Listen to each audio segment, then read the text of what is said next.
Ketika geledah Ponpes Al Zaitun, polisi bawa pakaian dan kursi Panji Gumilang untuk ini.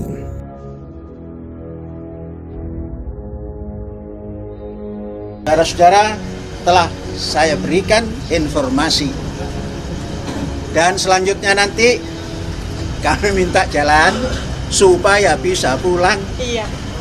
Oke? Bapak siapa tahu dari sana itu gimana Pak? Bagaimana? Soal isu ada backingan dari sana dari kepada Sudah ini sudah dijawab semua di dalam. Tidak ada. Ada nama Hendro Priyono disebut. Sudah, jangan nyebut-nyebut yang tidak ada hubungan apa-apa. Pak, kalau tudingan di media selama ini benar atau tidak, Pak? Sudah tidak ada apa-apa lagi. Semua Kalau untuk bisa dijawab. tudingan yang selama ini beredar, apakah benar, Pak? Saya sudah beri jawaban kepada Bareskrim. Ke kita Pak, ke rekan-rekan media jawabannya seperti apa nih Pak? Jawabannya semua yang ditanyakan sudah dijawab semuanya.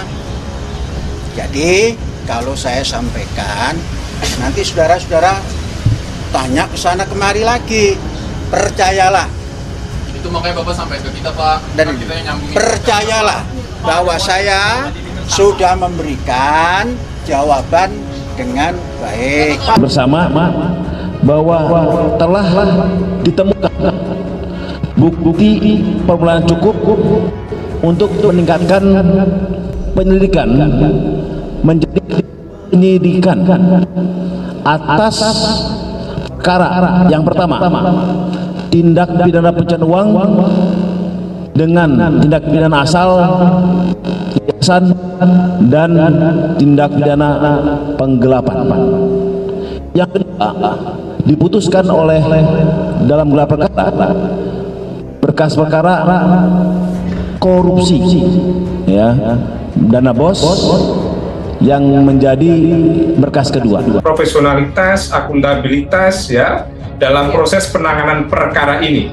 Karena jika penetapan tersangka tadi itu adalah menyalahi prosedur formil, maka bisa diajukan pra-peradilan.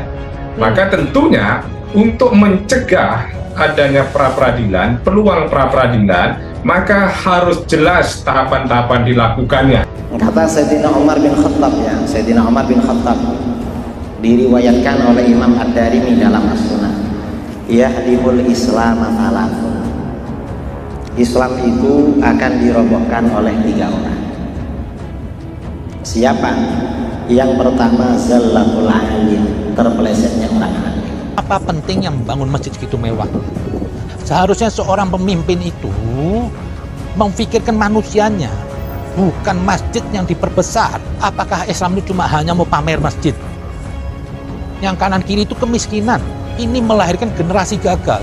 Dan ini bukan hanya di Bandung, di banyak semua daerah. Sampai ke desa saya lihat masjid itu megah-megah, tapi kanan kiri hidupnya mereka itu apa? Hidupnya dalam keadaan kemiskinan. Yang dimaksud masjid itu, yang dibilang Baitullah itu bukan tembok dan aksesoris megah-megahan. Baitullah itu apa? Ada pada diri manusia. Manusia itu tercipta dari rohnya Allah. Dalam diri manusia itu bersemayam roh Tuhan. Lah inilah Baitullah yang ada di manusia ini. Bukan tembok benda mati. Lebih bagus itu dana-dana untuk masjid ini yang sudah kebanyakan dibuang-buang hanya untuk kontes persaingan masjid. Ini tidak bermanfaat. Ini yang bukan dimaksud. Layar sekarang 35 juta. Yang sepo-sepo berangkat mudah-mudahan mati di tanah suci. Di mana itu? Di Mekah atau di Madinah?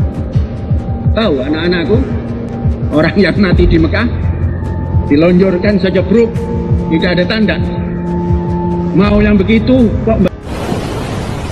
Di Bali pemandangan seperti ini sudah biasa. Pakai bikini serba terbuka. Tidak ada tuh yang perkosa dia. Justru kasus yang sedang marah, Ustadz perkosa santrinya, saya yakin santrinya pasti pakai baju syar'i serba tertutup, malah diperkosa. Jadi jelas kan, yang salah bukan pakaiannya, yang salah otak laki-lakinya cabul. Jadi jangan ngatur cara wanita berpakaian, atur dulu otakmu kawan. Kalau otakmu mesum, pakai pakaian serba tertutup pun kau pasti nafsu. Syar'ikan dulu otakmu. Tim penyidik Direktorat Tindak Pidana Umum Badan Reserse Kriminal Polri menggeledah Pondok Pesantren Al Zaitun di Indramayu, Jawa Barat pada Rabu 16 Agustus 2023, melakukan penggeledahan sebagai bagian dari penyelidikan kasus dugaan penistaan agama yang menjerat pemimpin Ponpes Al Zaitun Panji Gumilang. Dalam penggeledahan tersebut, polisi menemukan dan menyita sejumlah barang bukti yang terkait dengan kasus tersebut, seperti pakaian yang dipakai oleh Panji Gumilang, kursi yang digunakannya, dan alat perekam. Polisi juga mengkoordinasi dengan datasemen khusus 88 atau Densus 88 untuk mengecek apakah ada kaitan lain dengan terorisme atau radikalisme. Panji Gumilang telah ditetapkan sebagai tersangka atas tuduhan penistaan agama sejak 22 Juli 2023. Ia diduga telah menyebarkan ajaran sesat. Panji Gumilang dijerat dengan pasal 14 ayat 1 UU nomor 1 tahun 1946 dan atau pasal 45A ayat 2 Junto, pasal 28 ayat 2 UU ITE dan atau pasal 15.6A KUHP dengan ancaman hukuman maksimal 10 tahun penjara. Polisi tidak memberikan penangguhan penahanan kepada Panji Gumilang karena mereka menilai bahwa masih ada pertimbangan subjektif dari penyidik yang membenarkan penahanannya. Polisi juga menyerahkan berkas perkara kepada Kejaksaan Agung pada hari yang sama untuk dilakukan pemeriksaan lebih lanjut oleh Jaksa Penuntut Umum. Polisi telah memeriksa 41 saksi dan 18 ahli dalam kasus ini.